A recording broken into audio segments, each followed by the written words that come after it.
Ah, Kurapi ka. Magpaliwanag ka nga sa akin.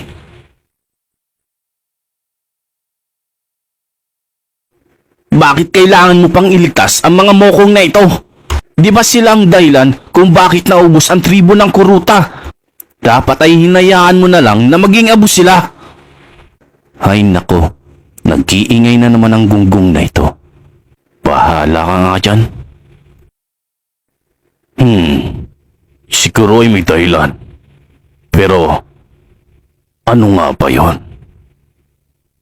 Intensyon niya talagang iligtas ang Phantom Troop dahil sa ginawa niya. Matinding pinsala ang nangyari sa kanang kamay niya. Ano ba talaga ang binabalak mo? Bakit kailangan mong iligtas ang mga Phantom Troop na sa una pa lang ay gusto mo nang tapusin?